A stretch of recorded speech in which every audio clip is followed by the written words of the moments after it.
everybody. Welcome back to the meeting. For today, I have with me Keith Langbo. Keith Langbo is a business leader here in North Carolina. He is a father and a husband, and one thing he is known for is coffee and conversations. From that, he has a passion to network and also an interesting passion to redefine the talent acquisition process.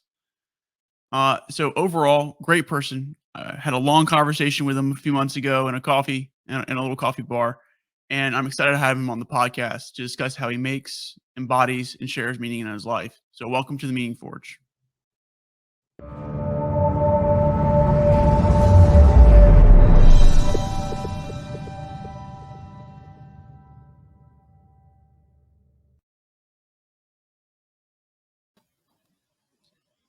Good morning. Good morning. So normally I do these in the afternoon, but I'm off this week, so I'm able to have a little bit more flexibility with my schedule. So Right, well, this is a good run. I appreciate you doing it in the morning because normally my afternoons are the busiest time of day. I feel like with teenager kids and activities, and let alone the day to day of a business. So, but thank you for the opportunity. I'm excited to be here and do this. I'm going to jump out of the gates and apologize for the extra ugliness on my head today.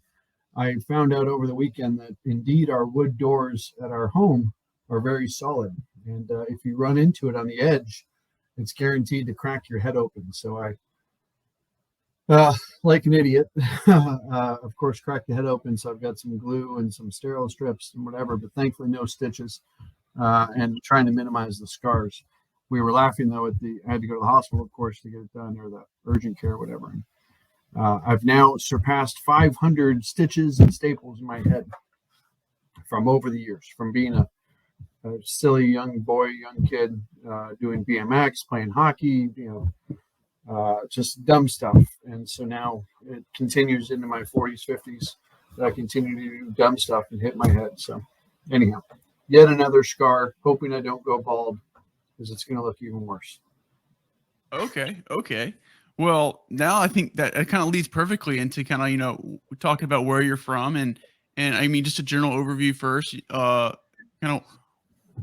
who is Keith and where does he come from, since he clearly has a lot of stitches and a history of stitches. I've had a lot of stitches and staples. Yeah. I always feel like when people ask where I come from, I always think of that scene from the Goonies movie, where Chunk says, and in the first grade I did, but that's maybe out of your time frame. So I'm originally from Toronto, Ontario. First generation North America. My dad's family moved over from Norway. My mom's family from Germany via Romania, and so they moved to Canada mid 1900s, I guess, and give or take. And then I was born in Toronto, and then my family moved to Michigan in late 70s, and so I moved to the States in the late 70s. I've been here all my life now. Naturalized citizen back in 1997, so now 25 years U.S. citizen, very proud, and plan to be here, but still a lot of family back in Canada, things like that. The youngest of 8 children. My parents have been married, I don't want to misspeak, I think close to 63 years. It would have been 63 years in April 1959, but my dad passed away in October of last year. And so, but very, very connected with my family, my brothers, my sisters, my nieces and nephews, and now, of course, my own kids. My wife and I, Erin and I, have been married for 22 years. This year is the year of 22 for us, in 2022. And so we'll be celebrating 22 years married. We have a 16-year-old son named Noah and a 15-year-old daughter named Lily. They're sophomore and freshman at one of the charter schools here in the area in Raleigh. So, but we moved here 10 years ago from the great state of Michigan to start Calica, which is, as you said, I think in the opener, a talent acquisition and advisory business. And so we started Calica. I started Calica because I didn't really like what recruiters or what the recruiting industry, the staffing industry. I consider staffing kind of a bad word, but I didn't like what the industry had become. And I thought there was a better opportunity and a better way to do it, which, much like the startup story, I'm sure, of many businesses. I was fortunate to learn the industry by running someone else's company for a decade up in Michigan. and then separated from that and came down here to start Calica in 2012. So Calica will be celebrating our 10th birthday, if that exists for a company, our 10th anniversary in May of this year. So very excited. But what else to tell you, Jim? Again, going back to in the first grade, I did this, but priorities. You went all the way back. You didn't just go like just back to when I was, the kid. No, it was you went all the way back to your entire family's journey to America or to the Americas and everything. Important. That's great, though. I think that's important, right? We got to know where we came from. Absolutely, it's really important. And one of the things I really enjoyed was it all makes sense. You're rough and tumble. You're getting hurt all the time. You're the youngest of 8, so that's got to be a challenge. That's right. And so it's really enlightening and really good. So thank you for sharing all that. One of the things I kind of want to dial in on is, what's a memory from growing up that really resonates with you today? A memory of growing up. Gosh, I have tons of great memories. And by the way, I'm still growing up despite my age. And so I'm creating new memories of growing up every day. I realize every year I get older, I realize how little or how little I appreciate or how little I knew the year before or the decade before.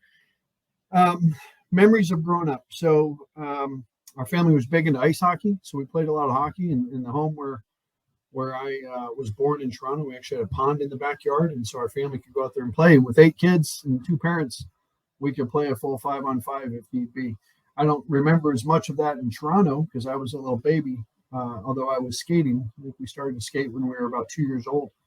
Literally learned to skate before you learn to walk, sort of deal.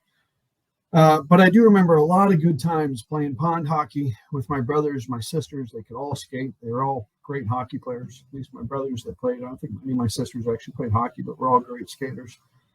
And so tons of memories of playing hockey, ice fishing, being out in the cold, doing anything we could to be outside. When there's 8 kids, you spend a lot of time outside and to find your space. And I think my parents were great about it. It used to be you would go outside and they'd tell you to come home before the street lights came on, sort of deal. And that's when dinner was served, or unless you had chores or whatever else you had to do at home, or if you're working. But tons and tons of great memories of all of us lined up outside. I think that speaking of more recent memories, though, because I'm creating new ones every day. Every 4 years, my family, my immediate family, brothers and sisters, nieces and nephews, which is now 42 of us, all together with spouses and kids.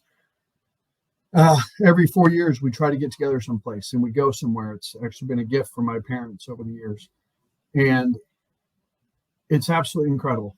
I was just talking about it this weekend. I had a brother and his wife and one of his daughters in visiting over the weekend at our house here. And we were talking about how important these trips have been every 4 years to get together as a family of 42, to keep connected, to have the grandkids or the cousins, my kids, connect with the other brothers and sisters' kids, their cousins. Every one of these trips has created endless memories and endless connections. And I got to give my family, my parents, big time props for making that happen every 4 years, because I can't imagine a tighter family than mine. So lots and lots of memories. That's pretty impressive.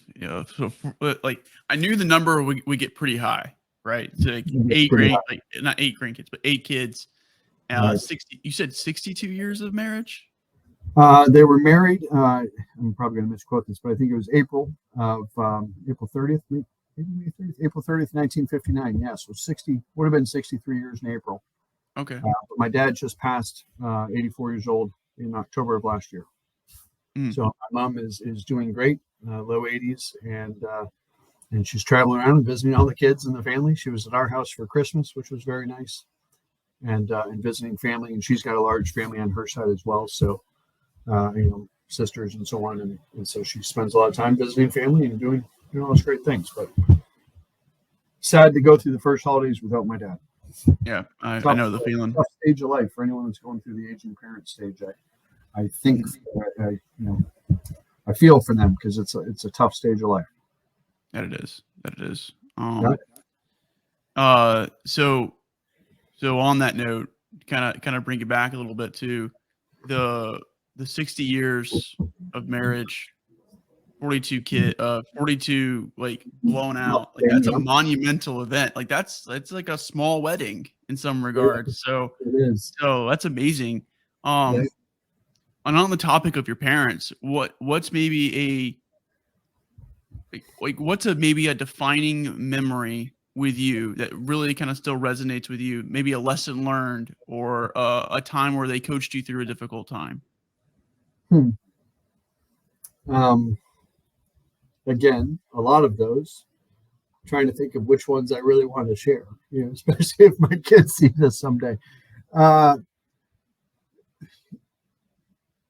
It's funny, right? I think we grow up and we have our families and we spend so much time trying to say, I'm not going to do what my parents did, or I'm going to do it differently. I'm going to do it better. Or now I say that about the grandparents. We're not going to grandparent the way they did or whatever. Or do something. But I find myself being more and more like my dad or like my mom and dad every day in how we parent. Because although I'm nowhere near perfect, I think they did a pretty good job. There's eight kids that have done well and been successful. I'd consider myself the least successful. So the other ones are much more impressive than me. And all their spouses and all their grandkids have been incredible. So I give them a lot of props. And I think my parents did a good job. And one memory that comes to mind was when I came home from college my freshman year. I went to Purdue University in West Lafayette, Indiana, for engineering at the time. And I went into college thinking I knew it all. I had come from a good boarding school outside of Detroit, Michigan area, where I was fortunate to go for a few years. And I thought I knew it all. I joined a fraternity. I learned a lot more about myself, had a lot of fun socially, all those things, but I kind of forgot about school for a little bit. And I came home from school with a 1.6 GPA my first semester. And I remember going home for that Christmas or holiday break, and I was doing dishes in the kitchen. My mom was in there working with me, and my dad was sitting in a different side room or whatever. And they asked me my grades, and I had to tell them. And I thought I was, going to get tore up for bringing home a 1.6. And my dad, I wish I could have seen his face, especially now. I wish I could have seen his face. But he gave me instead of the yelling at me or doing whatever, getting mad at me, he gave me the disappointed speech. And it's weird that I bring up a negative memory of them. But as a parent now that's dealing with two kids in high school that are going through their teenage years and making me earn my gray hairs, I just have such an appreciation for how they handled that scenario with the grades or any other scenario when you have 8 kids and we're rowdy and we get in trouble and do dumb things like kids do. And just the way that my parents handled it. And they were always on the same page. They always worked together to have the solution. They were always a united front. I'm sure, I know now, being married 22 years, I'm sure they didn't always agree, but we never knew that. And as kids, and I have such an appreciation for how they did it. And through ups and down times, because no marriage is perfect, no kids are perfect. And I think they just handled it with such, grace.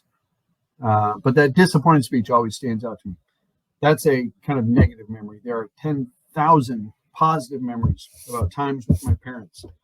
I went down 3 years ago and got to spend a week with my dad. My mom was over helping a sister at some event in Atlanta.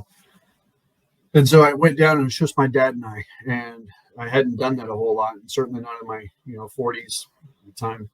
And so how incredible that week was, especially now that he's gone, to spend that time. We golfed a little bit. We went and had great meals. We'd, share a beverage in the afternoon. It was just hearing old stories. My dad was in a band a long time ago and played violin and to hear his stories and to have him tell me about these things. And then, it was just incredible. And that memory is the memory that sticks to my head right now, is that final week with my dad years ago. I obviously spent more time with him since, but that's a big part of the memory too. Yeah. Did I answer your question, Jim? I feel like I'm going down a big tangent. talking about my parents. You did, man. I didn't about, expect to talk about my parents today.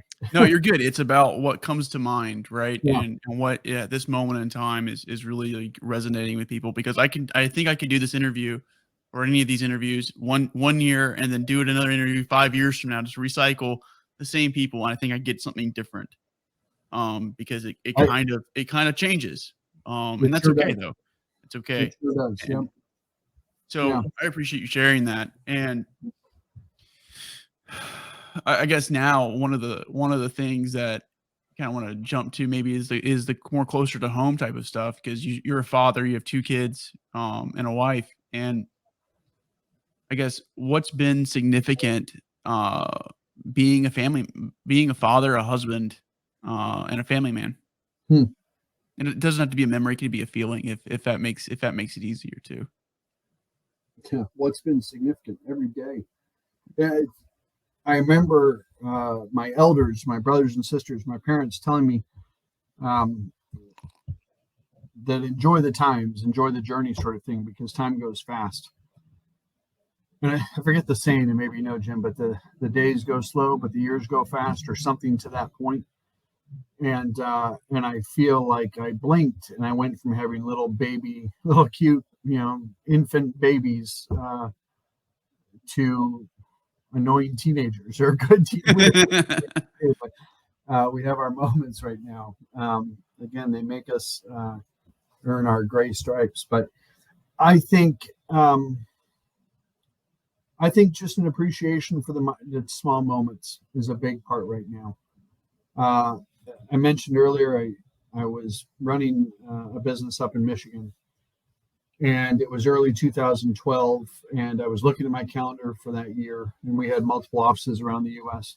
And I was looking at my calendar, and I was scheduled to kind of be on the road, or forecasted to be on the road 200 plus days out of the year traveling. Meanwhile, in 2012, I had a 5-year-old and a 4-year-old or something like that. And I remember thinking to myself, I'm going to miss it all. I'm not going to see these things. I'm not going to see the first of this or the first of this. And so that was a little bit of my reason to do Calico, aside from the fact that I wanted to do it differently, do it better, and that sort of stuff. I wanted to make sure that I wasn't going to miss the kids or miss the journey, the growing up stages and ages. And so I've been very, very fortunate that with Calico, while we'll still travel a little bit, not to the same extreme, and quite frankly, not at all since COVID, that I'm getting all that time now with the kids. I'm an active part of their lives. I help with homework. I go to activities. I've got a parent night tonight, Zoom, of course, but a parent night thing for school. And in my day and my schedule and my workload allows me to do that. But as a parent, I want to enjoy the journey. And at some point it flips from, we're trying to raise them, grow them to be good people, to now all of a sudden my kids are 2 or 3 years away from leaving the house to go to college, hopefully, or whatever the next stage is, or trade school or whatever. But they're going to leave the house. And I need to make sure, my wife and I need to make sure that they're ready to leave and to be good people and to be good citizens and to be good, Christians in our case, and to do the things that they need to do. And so now all of a sudden I'm like rushing to try to get even more time with them to make sure that we're molding them and doing what we can to do that stuff. Again, it's just a great appreciation for my parents doing that times 8. 2 kids, seems impossible to me at times. I can't imagine 8, so, or more, or whatever. Yeah. That's that's a good rundown right there. And I think now we're at a really good part to transition into the hammer and kind of talk a little bit more as we, about how you make yourself and some other experiences that you've had recently as well. So thank you so much. Yeah, my pleasure.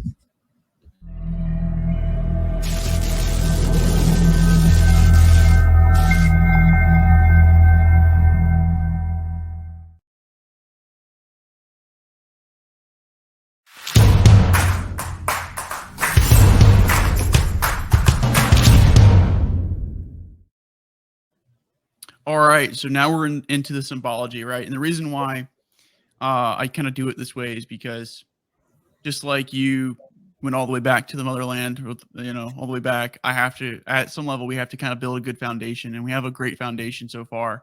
Hmm. talking about where you're from, your family, and your approach to being a father, essentially. And so, one of the things I kind of want to start off with is the hammer represents in many cases what Thor's hammer is, right? And I often find myself thinking, that all that lightning that comes down could probably be used for to be better, and that's like influence from like stars and whatnot.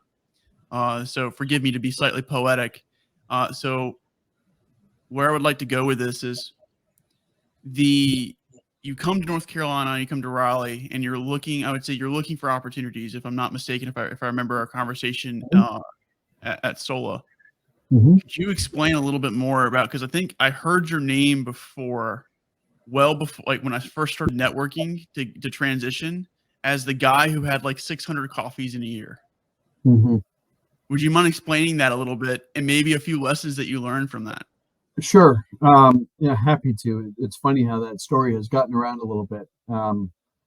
So when I first moved here, one of the reasons I chose Raleigh, aside from the great economic setup that Raleigh is, the great weather and the friendly people and all those things, and a place we want to raise our family, I chose it because I thought it'd be fun to truly start something from scratch. So I didn't know a single person when I moved here. Literally didn't know. And despite being in the recruiting, talent acquisition space and running a business for a decade, I didn't have connections down here. We didn't do a lot in the Southeast in my last role. And so when I came here, the first focus, of course, was family. So I was busy trying to get them settled into a house and get the kids started in the school, kindergarten, first grade at the time. And so we were bouncing around hotels, trying to use up hotel points because I didn't have any money because I was trying to save money to start a business, like whatever, and get a house and do all those things. And so I was in hotel lobbies and literally kind of went down to the hotel lobby. I had founded the company and named it and incorporated and stuff and set up some of my systems, but I hadn't started doing anything for the company in terms of trying to generate business or to build it or get the next steps. And so I sat down with my laptop. I was at the Fairfield Inn or hotel, whatever it's called, over in Briar Creek because I was using up points, I think Marriott points or something. And I said, okay, I got to meet people. Let's go to LinkedIn and let's start meeting people and trying to find people I can connect with and so on. But like anything, I believe you have to have a goal and you have to have a target that you're going to go for. And so I looked at kind of the time frame of when I needed to get stuff done. I had run a financial pro forma for the business and what I hoped to accomplish and plan to accomplish.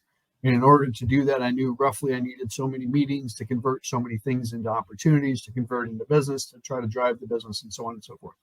Again, not my first rodeo because I had helped build someone else's business before. So I sat down and I set the goal that over the next 6 months, I wanted to have 600 coffee meetings, which is 25 a week. And it seemed a little bit aggressive, but I knew that as long as I went into one meeting and tried to parlay that into others introductions, and if I used LinkedIn like I knew I could, that I thought I could do it. So 600 coffees, 6 months. That was my target, my goal. What blew me away, or I guess you talk about the lessons learned. I had opened offices and helped open offices in cities like Nashville and Boston and Chicago and other different markets, but I had never done it in the Raleigh market. What I found as I started to reach out to people to try to connect was that this is truly the friendliest, most receptive market I've ever seen. Nashville is similar in some ways, but this market, it seems like everybody moved here primarily from the north, and they've just adopted this incredible hospitality. I want to call it Southern hospitality to be nice to each other. If I were to reach out to a CXO, a chief officer up in Chicago, cold, or even if I warmed it up somehow, they would never respond to me. But here, it was like I'd reach out to somebody and they'd say, sure, welcome to the area, let's meet up, sort of deal. And so I was greatly, humbly surprised by how kind people were, which really resonated with Celica. The K in Celica stands for our leading core value, which is kindness. So it just really resonated. So I love that. That was a big lesson. People wanted to help here. And so it wasn't that difficult to go out and to meet someone for coffee, to learn about them. And then, they would say, hey, you ought to meet this person or this person, much like perhaps when you started networking and someone said, you ought to connect with Keith. it happened so naturally because people wanted to help. I think the final number was 721 coffees is what I achieved in the first 6 months. I learned to switch to decaf very early on in that process. I thought I could handle the coffee. I learned where some of the best coffee shops were, and nothing against the Starbucks of the world, but there's a lot of great local coffee shops that I personally love to support. I also didn't have an office, and so it was convenient because I could take my laptop and work out of the coffee shop. When I didn't work out of the coffee shop, I would often work out of the library, Leesville Library, because I could go there and get Wi-Fi and get a desk and get focused and not bother my wife or kids or whatever as we were bouncing around hotels. So yeah, learned to drink decaf, sorry. Learned how kind and receptive people were. But I also learned that, you've got to, in networking, it's not about going out and asking them for something. It's about going out and giving. And I think that's really the biggest lesson. And that's a lesson in networking. That's a lesson in leadership. It's a lesson in everything, right? It's not about what I need. It's about what I can do and how I can help. And yeah, selfishly, if you give enough, at some point people will give back, or they'll want to help you and so on.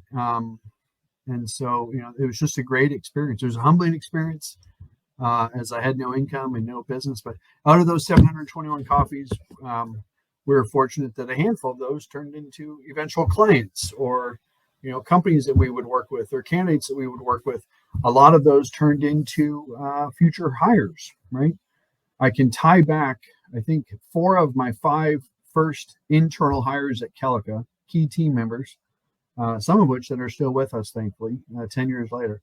But I can tie back 4 of the first 5 to the second person I met in the Raleigh market, which is just incredible, and how that spider web connects out, and you can meet one person to the next. But literally, first hires came as a result of those efforts, and a lot of clients. That's amazing. And I really liked the adventure, like the sense of adventure, right? Like going out, starting something from purely scratch, and having those clearly defined goals, or at least some kind of goal, and like, we're going to meet with X amount of people and we're going to see what happens. We're going to leverage these tools, and then from there going out. Like, I agree with you. Like you go out to network, and eventually you're going to find the right people who you can help, and not only who you can help, but also the right people that can help you as well. No doubt about it. No doubt. Yeah, and it's a really great story, and a really powerful one here in the Raleigh area, because I heard about you before I actually met you. Well before I actually met you. So we only hope it was good stuff. But yeah, all good things. Anyway, I guess before we move out of the hammer, what's been the hardest part about your journey so far in making who you are today, and even reconciling all the different aspects of your life together? What's been the hardest part of that? Mm-hmm.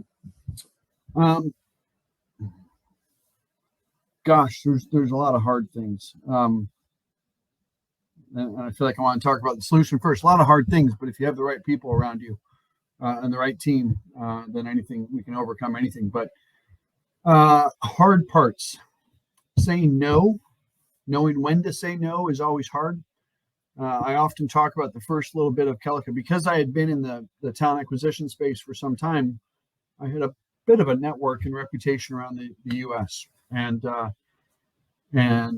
I was offered many opportunities to work with companies when Calica was started that wanted to utilize our services, but it didn't align with the way that we wanted to work, right? Calica is very focused on really deep partnerships with the clients, and not just being a staffing company throwing resumes over a wall sort of thing, and treating people like people. And there's a lot of things we're trying to do differently to redefine the recruiting experience. In order to do that, we had to say no to companies that didn't make sense. And we said no to 6 company opportunities, 6 paying opportunities, before we ever had a paying client. And that's really tough to do when you don't have incoming revenue. And I didn't have a ton of money to start this. it was 100% bootstrapped, and every dollar meant something. And I was spending it all on coffee. And another reason I couldn't go to Starbucks every time. But so saying no was a tough lesson. I think this COVID's been a tough lesson. It's been unique. It's been unique in terms of our culture, our environment, right? I always thought we'd be on site 5 days a week, and that energy was a big part of our culture because everyone's here and there's lots of energy and activity and so on. And then when COVID hit and we went remote 100% for a while, we're now in a 3-2 hybrid. I thought it was going to crush us, but we've found a way and we've pivoted, and it's we've had our best years yet, and our culture is better and stronger. But also, I think that the really tough part of COVID has just been the mental pressure, fatigue, COVID fatigue, mental fatigue that people are under right now. Our teammates, myself, everyone's under pressure right now. It's just incredible, and we're all tired and we're all exhausted from this and worn down. And then throw a couple of teenagers on top of that. I think that's been one of the toughest things too. It's just dealing with that. I remember back in 2008, 2009, at the time, my last business, our largest office was in Detroit, Michigan during the financial crash. And Detroit, Michigan took it pretty hard during that time, right? A lot of automotive bankruptcies and lots of companies struggling and having a tough time, and the environment crashed. And I remember looking at that time and thinking, how are we going to survive this? What's going to happen? How are we going to make good decisions? And anyhow, we ended up growing during it because we tried to take advantage of the things that we could, and we tried to just stick true to our morals and our core focus and so on. And I've kind of seen COVID as a similar opportunity. It's disruptive. It's changed the market. It kicked off the Great Resignation. It's changed hiring. It's changed the talent pool. It's changed the expectations of remote versus hybrid versus on-site. It's now hitting the compensation trends, and those are spiking, and all sorts of tweaks and changes. So I think as long as we stay true though to our core values and stay true to the things that we're trying to do, and we pivot as necessary to help adjust to the times in the market, that we're going to be okay. But it's a challenge. I don't know what I'm doing all the time, and when you throw in a challenge on top of that, it makes it even tougher. And so, we're learning a bit as we go and just trying to stay true to what we do. Yeah, COVID's going to be a significant emotional memory or emotional damage as it's going out there and on the TikTok and stuff like that for I think everybody right now into the foreseeable future. At least I would say I wouldn't be surprised 20 years from now people are still talking about the effects of COVID in some regard. I mean, they'll be a little lesser, but definitely important, and especially when you're on an adventure and you're starting something new. So let's jump over now to the sword. Okay.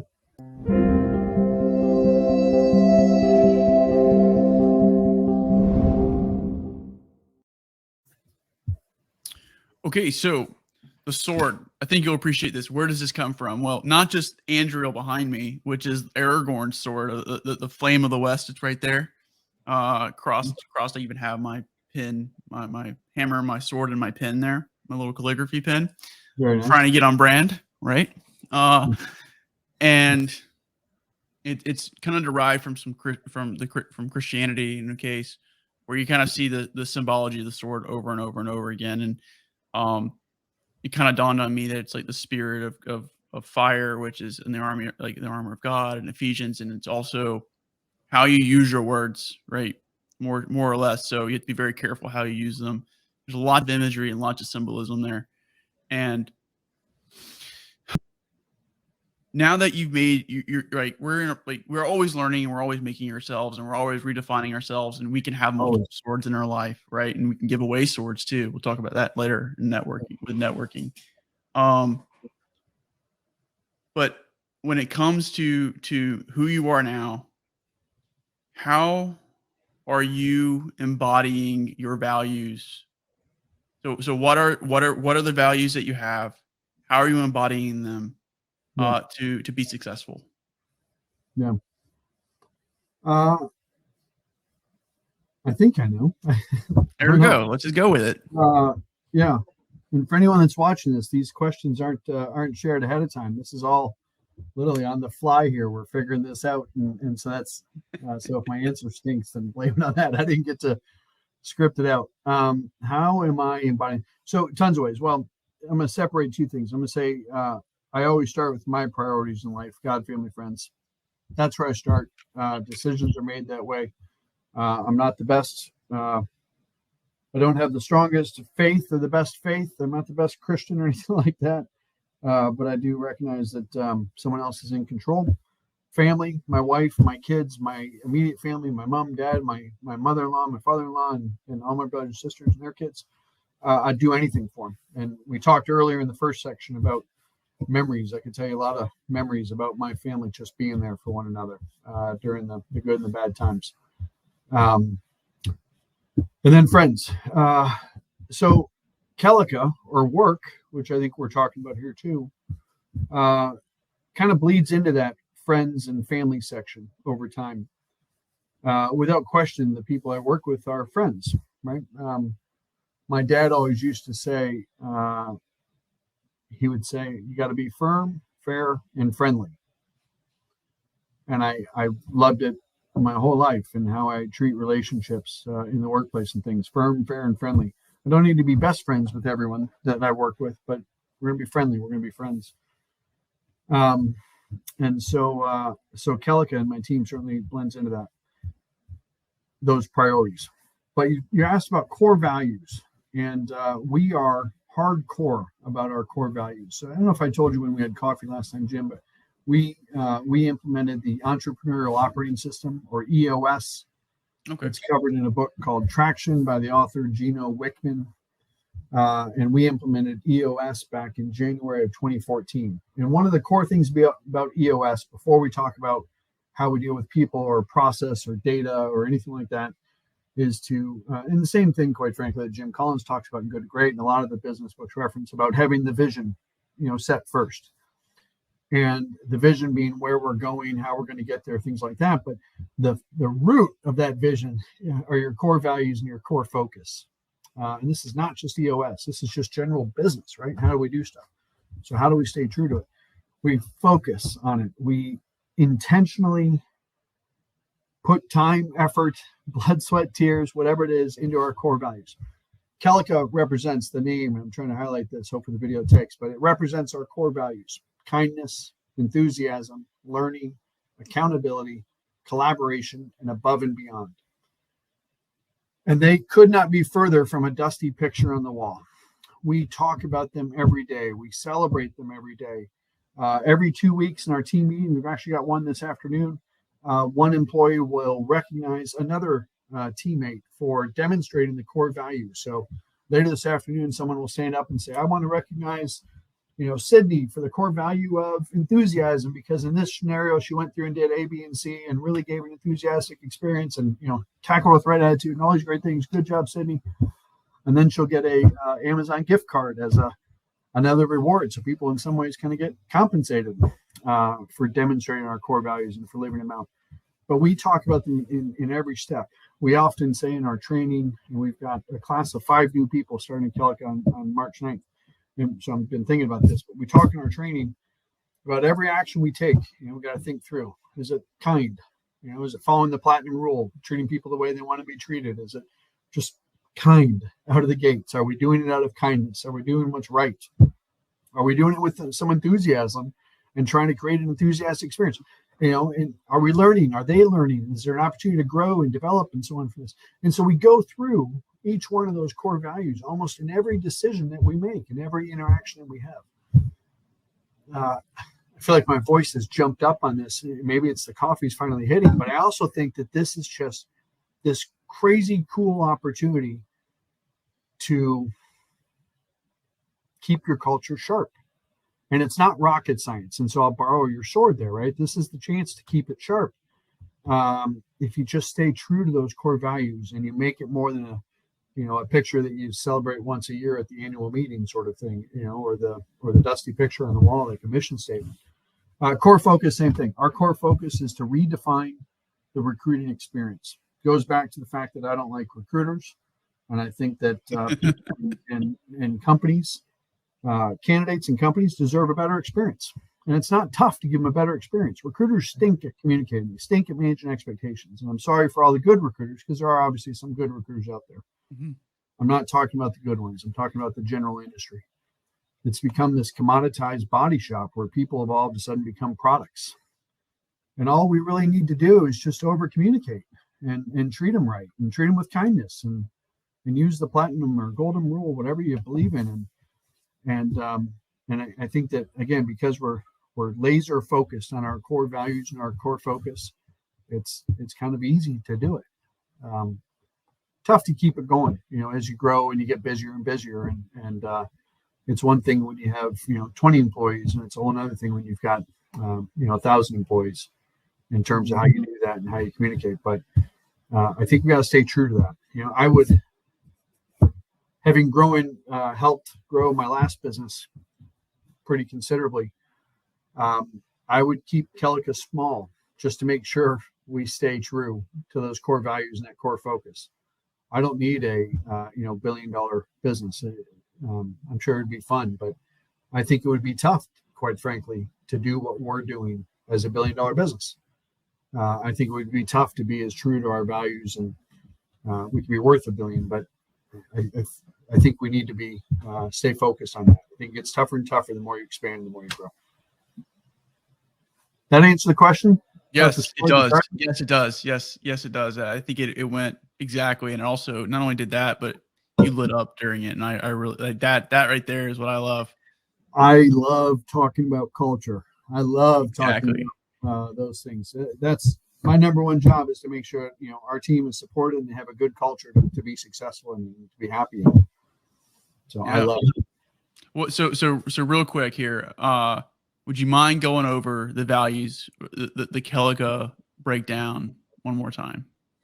Kindness, enthusiasm, learning, accountability, collaboration, and then above and beyond. The above and beyond is the only one that's not quite obvious, but that's just the idea of anytime we have an experience with somebody, anytime we have a task or a to-do or a project or a expectation, I don't want you to go for this level. I want you to take it one more level up, right? How can we take it just one notch above? And so, when, I don't know, in any interaction, how can I take it one step above where it needs to be? I don't want to meet expectations. I'd like to beat expectations whenever possible. So let's take it up a notch. Let's go up one more time and constantly be raising our game, right? I think you're in the sword right now. So I do a lot of martial arts, and currently my weapon is the sword. So I'm learning the sword. But so it kind of ties, I guess, in the sword thing here. But every day at martial arts, I'm not getting younger. My bones aren't getting better. My knees are getting worse. My shoulders are beat up. It's tougher and tougher. But every day, same thing in martial arts or in my workouts. I'm trying to think of, if I'm here, how can I get here? How can I get here? And there may be another martial artist next to me that's the same belt that is starting up here. They're already way past me, but they're trying to get a little better, a little better, a little better. It's in everything we do in life. How can I just go a little bit above and beyond and take it to that next step and go one level higher? Or every interaction, how can I go one level higher, right? Which ultimately drives back to redefining the recruiting experience. It also drives into the other values of being kind and enthusiastic and learning from it, and so on and so forth. Right? That's awesome. I love those values. I love them. I love it. That's how we hire people, is against those values. We intentionally do not hire people from the recruiting industry most of the time, because we believe they come in with too many bad habits. So we interview and hire people against their alignment with our core values, period. We can teach them how to be a talent advisor, which is what we call our recruiters. So it's a very cynic thing, or not cynic, like Simon Sinek thing. Sorry. Yes. Who says hire people based off of attitude, not skill. You can teach them the skills.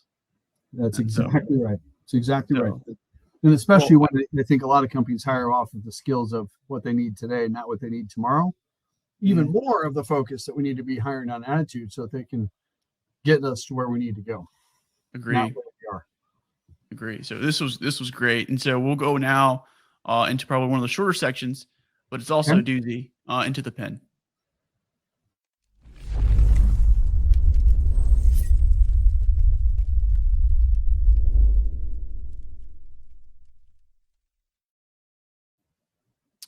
All right. So the pen. This is the shortest section, typically speaking, but it's also like two questions, and they are doozies. Okay, they're kind of along the same line. So talk about not being prepared. Well, here we Oh, go. great. Here we Yeah. go. All right. 2,000 years in the future, Keith, there is someone who is reading some text or something like that, right? Or you know what?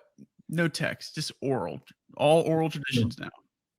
They what is the essence of what you want people to remember you for 2,000 years in the future?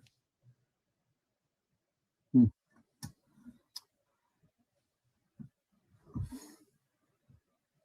The immediate thing that comes to mind is a good husband and good father.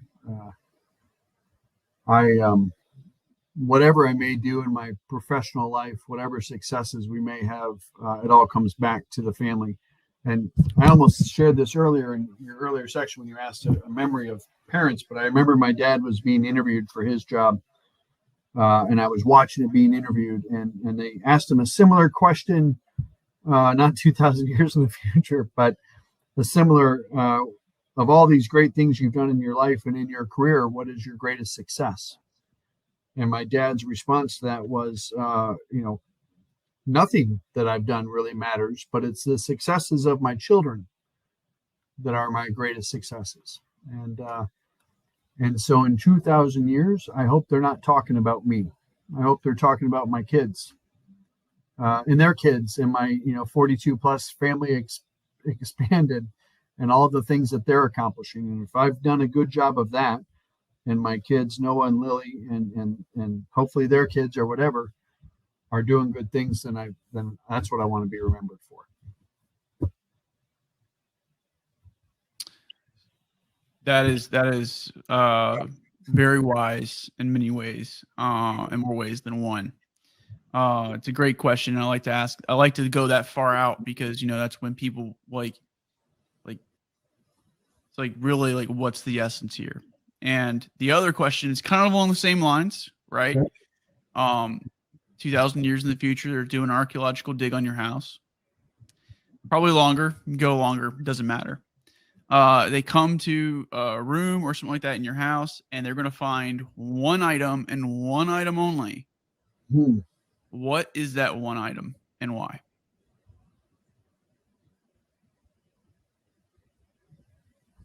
Gosh, yeah, you did stump on this one.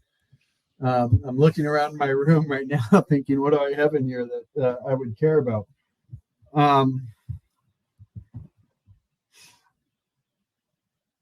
One item and one. I don't know, Jim. A picture of my family. I keep going back to the family. Again, I've got some neat things on my shelves here in my office or whatever. Got this picture of the 1980 U.S. Olympic hockey team, which was yesterday, 42 years on February 22nd. All sorts of things that I think matter and are cool, but nothing like, so this is an old picture, but the picture of the kids, the picture of the family. My daughter and I at middle school dances and stuff, right? And father-daughter dances. And if they found something in our old 2,000-year-old house of dirt by that point, I hope it'd be a picture of our family or something from our family. I think I would expect nothing less from our conversation so far. Like really, like I was kind of waiting to see where it would go, and they don't disappoint. Very much so. And so, thank you so much for sharing that. I haven't had the chance to watch many of these interviews, and so I'm curious what other people have said. So I'll have to go back and figure out all the good answers. Well, there's lots of good answers, and in this. By the time this interview will go, one person. I think you'll really enjoy this one. What I said: a discarded cup of soup. A discarded cup of soup. Cup of soup. Okay. Well, I will have to listen to that reasoning and understanding of the cup of soup. Yeah. Yeah, it put me almost to tears listening to Oh, that is that right? conversation. Gosh, okay. Then I don't So, feel. but it hasn't premiered yet. At the time we're recording this, it will premiere here in the next month or so, give or Okay. take. So, but Well, other than maybe that, put I'll this let you one know. before that one then, so I don't have to follow that, because that sounds pretty easy. Mhm. But we'll go now into The Crown. Okay.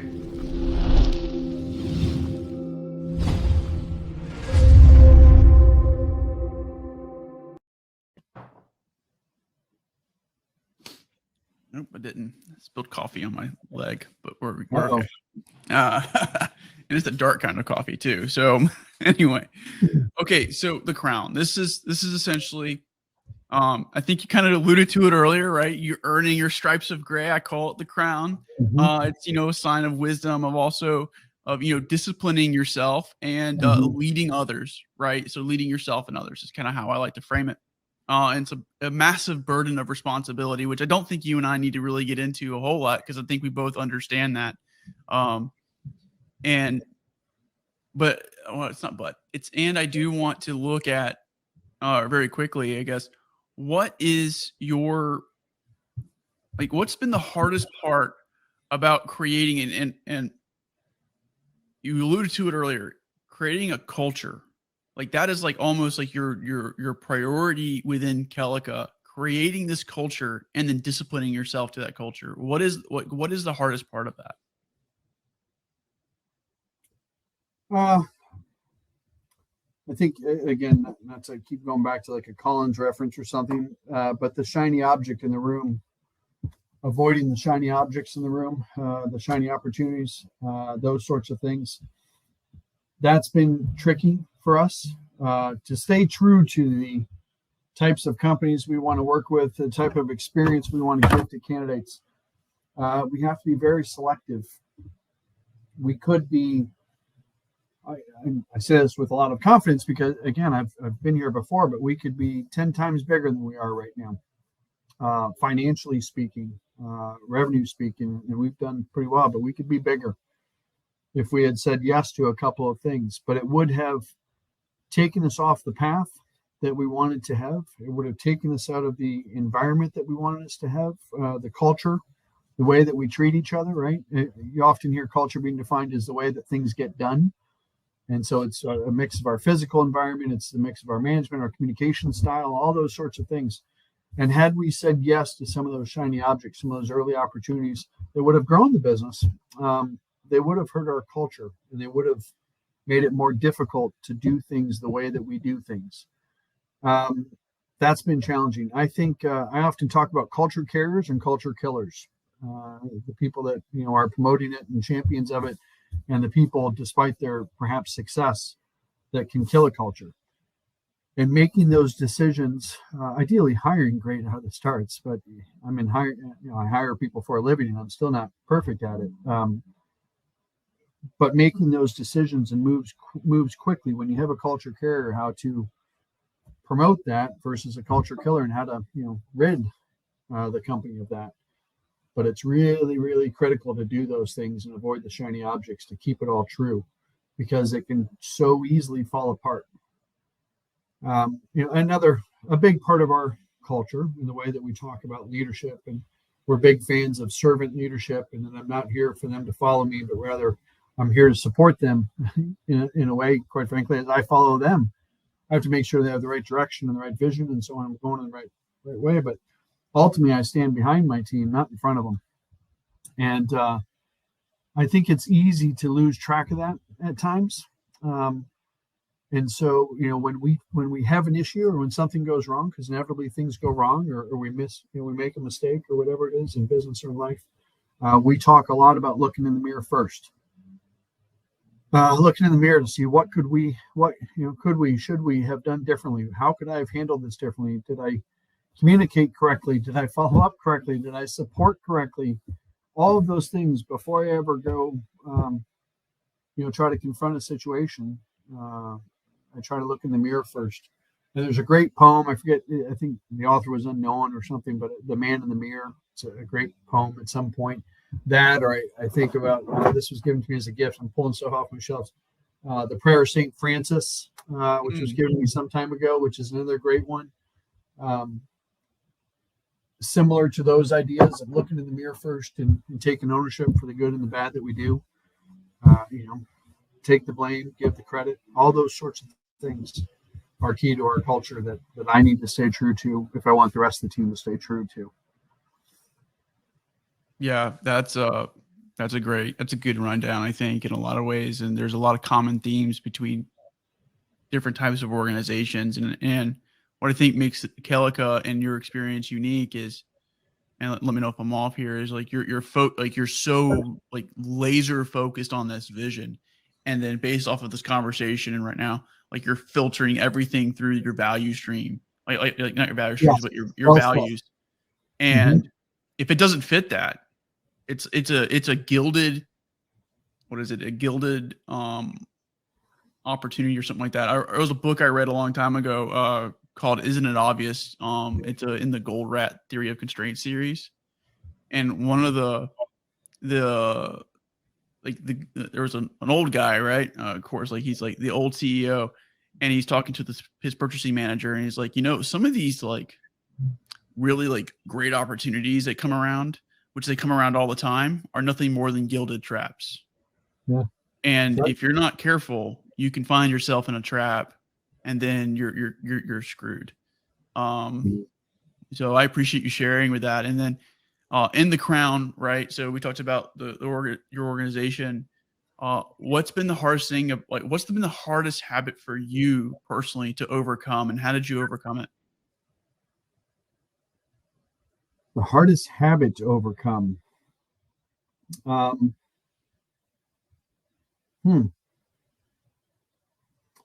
think it's easy to mismanage our time. I'll start with that. I think I don't have many bad habits per se when it comes to health or things like that. I've been pretty focused on those over the years as best I can. But I think time management.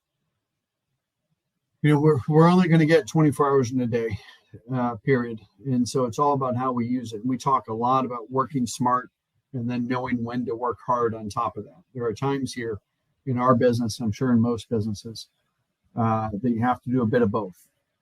But it's so easy to get the gilded trapper. It's so easy to get trapped into something that's not a good spend of my time, right? It's so easy to burn through all of my emails in the morning and focus on that, when in reality what I need to be doing is tackling my biggest problem, right? Or my biggest hurdle. And I got in the office this morning. I get in the office at 6 a.m. every morning. I got in this morning. I was trying to get through some things, and same thing. I was kind of dreading having to do this one task that was just a little more complicated than the rest, and I was frustrated by it because I shouldn't have had to be doing it, sort of thing. So I wanted to go and do other stuff that was more fun. But I had to tackle it, so I tackled it. And I think that's a tough thing for me. It's a tough thing for a lot of people, probably, just to stay on task, to keep the things going that you need to go. That's tough. I'm going to do one other bad habit. I'm going to give you two answers to this, and you can choose if you edit me out or something. But I think the other habit that's been tricky for me is knowing when enough is enough. And a former mentor of mine from I've only worked at 3 places, but my first job was at Deloitte Consulting. I traveled 100%, and I had a partner that I was working with that used to tell me to keep my clothes dry cleaned in the back of my rental car, so that when we would work through the night, we could go out to the car at 7 a.m. and put on some fresh deodorant and put on fresh clothes and go back to work. So I was doing these 100-hour work weeks for 6 months straight, because we would often work through the night 2 hours or 2 nights a week at this client site on a project.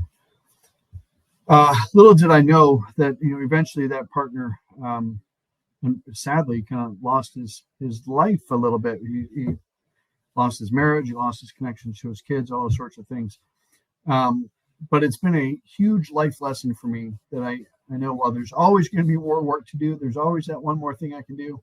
At some point, I need to know when enough is enough. I'm going to turn it off, and I'm going to go home. I'm going to be a husband. I'm going to be a dad. I'm going to be a human and do my things, because I'll always have more to tomorrow. And that's extra tough when you're running a business, because I'd love it if people work through the night, in a way, right? We always have a lot of work to do. We're slammed. And but I also know that that's just not sustainable. It's not a good quality of life. Uh, and so I think it's important for myself to know when enough is enough. And I've got to shut it down, turn it off. Same thing, now in today's world, we're always connected, right? And our phones are always going. So it's extra tough to disconnect. I was fortunate to do a long trip with my family back in 2019, right before COVID. And I didn't bring my laptop. And it was the first time in a long time I didn't bring my laptop. But it was the absolute best thing in the world to do. And now, I want to make sure that every one of my teammates does it and as best we can. When someone's on PTO here, we really, really, really try hard not to bug them, despite, knowing that they're always on their phones. Our work and life are integrated. So we've got to really force ourselves to make good choices and make good habits. Yeah, that's a common. Both of those are keepers, by the way.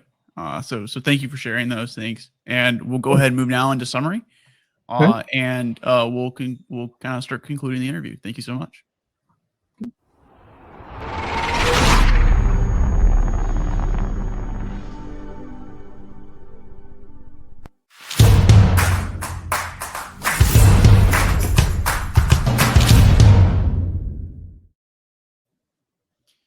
So most of the times when I do these summaries, I have to kind of sit back and really like take a whole bunch of notes and pull together a story, because I am taking notes during these conversations. That's why if any of my critics are out there, I am looking off to the side because I'm diligently taking notes. I have to. It's the only way I can keep up with everything.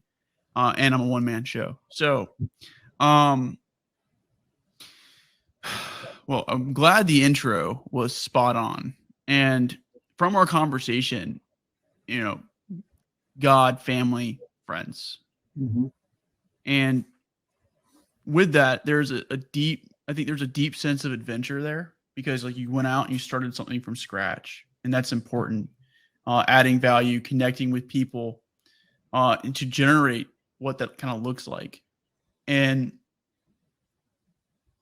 from there, we have, putting everything, I want to use your words here, sharpening, the edge of the sword. And that's maintaining your values and not chasing the shiny objects, and really trying to have that overarching vision that you're always aiming for, always walking towards, with your sword at your side. Mm-hmm. And then as we started going into the pen, we started talking about, really like what is the things that matter. And the things that matter is not necessarily what cool invention that will be remembered, 2,000 years from now. It's the legacy that we leave behind in our kids and in our family. And that was really powerful in more ways than one, because there's so many great answers to these questions. And family is always a reoccurring theme, no matter where we're looking. And then in the crown, we start talking, we start finalizing hard things about managing culture. And there's little steps there, I think, that have to be maintained always. Mm-hmm. And like many good leaders out there, it's subordinating yourself to the team. Like servant leadership is a big thing. And some people, I'm not going to say that. What I'll say is it's a struggle. It's always going to be a struggle to be a servant leader and to hold to that ideal. It's a very high ideal to maintain. And managing time and then knowing enough is enough. And that's also another kind of theme there with your company too, because you don't chase those shining objects. You have to know when it is and when it's not. And so, did I capture, I think, maybe the essence of the conversation pretty well there? I think so, Jim. Those are the things that you said. I said all of those things. So yes, I think that's it. I think I said at one point, the older I get, the more I realize how little I know. Yeah. I don't claim to be a good leader. I certainly don't claim to know everything. I do know that I'm going to know more next year, and I'm going to know more the year after that. And if I continue to surround myself with great people, collectively, we're going to know more together. We're going to do better things together. Um, and so I love it when people say I don't know, but I'll figure it out. And I love it when I interview people. Right? I've been interviewing a lot recently for our internal hires, and I love it when they say I don't know, but I'll figure this out, or I'll get back to you, or whatever it is. I think that's kind of my philosophy on leadership. I don't know. I think we're doing it right. We're trying. We're keeping our our swords tight, and kind of each of our values are their own separate sword in some way. We're keeping them, close by, and we're going to keep sharpening them. But I don't know what we're going to face tomorrow. And as COVID represented, I didn't know what was going to happen then. I remember sending everybody home and saying, "All right, let's go home for 2 weeks, then we'll be back." And we had no clue. 2 weeks turned into a lot longer. Let alone than that. the mental fatigue that it put everybody, or has put everybody into. Let alone all the incredibly sad deaths that have happened, or sicknesses or things. I'm sure by this point we all know people that have been impacted health wise. So I don't know what I don't know, but I know that tomorrow I'll know more. And as long as I stay true to my values, as long as I stay true to my priorities in life of God, family, friends, and I treat people with kindness, and I try to attack each opportunity with enthusiasm, and and end it all with an above and beyond, above the top in my interactions and opportunities with people. Then I think we'll be okay. But I think what you really summed up there, and again, I feel like I've talked about my parents a lot, but it's obviously fresh in my mind with my dad just passing. And as I sat around and talked to family and friends at whether it be funeral or during that time, he had incredible business successes. He did very well, and he's just a remarkable guy that went from dropping out of college because he had to get a job to pay bills to someday leading a company and just doing incredible things. But that wasn't the celebration. It was 1,000% about his legacy and about the people that, lack of better words, he and my mom created. And the 8 kids, the 8 spouses, the 19 grandchildren, and now 2 great-grandchildren, and all the grandkid spouses that I'm not adding in on there, and all of those yet to come, because we're just starting the next generation. It's the legacy. And whether my house is 2,000 years old or a memory is 2,000 years, I hope there's some legacy to that. And that's what really matters. I think. I don't know. Yeah, we don't know, and there's lots of things that we don't know. That's the sign, I think, of a truly wise person in more ways than one, is when we say we know what the more we learn, the more I realize I don't know what I know and what I don't know. I always like to say the bookshelf behind me is a representation of all the things I don't know, versus the representation of things I do know, because sometimes people are intimidated or something like that. But so speaking of books, right? I know you've listed 2, but what are some 3 books that you'd recommend anyone read? 3 books. Okay. I wish I had my library in front of me. We've moved it into another section of our office now. I'm a fan of EOS, so Traction by Gino Wickman, or any of Gino's books, Rocket Fuel, and other ones that go down that. Having built a couple of companies now, I'm very grateful for the EOS model. It just kind of simplifies our operational structure and helps with culture maintenance and things like that. So EOS. Got introduced to Profit First by Mike McAllowitz some time ago, which was a really interesting thing, especially for startup businesses. It's so easy as a startup business to continuously kick the profit can down the road, because someday, we're always reinvesting, and that's important. But Profit First does a good job of flipping the thought and saying it's sales, rather than sales minus expenses equals profit, it's sales minus profit equals expenses. And it's just a really neat concept.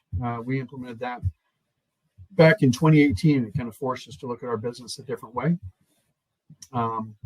And now our business has kind of hit the hockey stick in growth the last few years ever since then. So 4 years now. A 3rd book. I'm going to butcher the title, but I was just given this book, and it was The Monk. I think it's called The Monk Who Sold His Ferrari. Maybe by Robin Sharma, I think. I want to Google it on the side here, but the monk who sold his Ferrari, the idea of putting things aside and realizing what matters in life, essentially. And perhaps God, family, friends, or health, or whatever it was, successful person that sold his Ferrari and became a monk. Great story. I just read that recently, and so I'll throw that up on the list. But I know there's a lot of other great, better books, but those are three that come to mind. Awesome. And so just a minor break here before we go into your final words, and just that way you're aware, final words are your last. Like you get the final say on the show. I don't. And that is like you talking to whoever, like whoever's watching this video right now or listening to this interview on an audio platform. Yeah. And what's the big takeaways there? But there's a whole transition for that because you get the screen all to yourself. But have you, since moving down here, I'm making some assumptions here, but just for fun, abandoned hockey and taken up basketball and or football? No. I've always been a college basketball fan. Again, Okay. I went to Purdue, and the years that I was there, we won or co-won the Big Ten every year. I'm still a Big Ten fan because my wife and I both went to Purdue, although I have a much better appreciation and understanding for the ACC.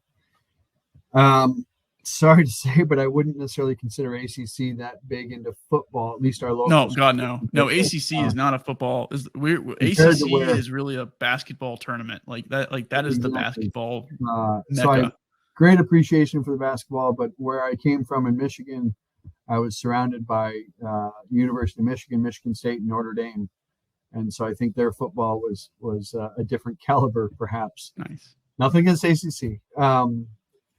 I have not abandoned hockey. I am still a Red Wings fan. Sorry to the Hurricanes, but I went to school in the Detroit area and grew up in that area, and it's tough not to be a Red Wings fan. But I do appreciate the Hurricanes.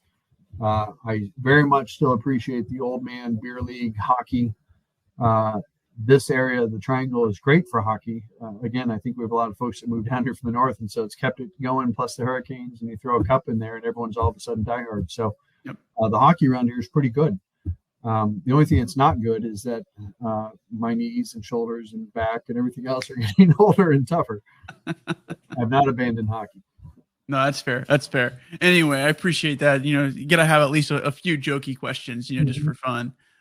So I appreciate it. You coming onto the Meeting Forge. Thank you so much for this conversation. And I can't wait to get this out to everybody. All right.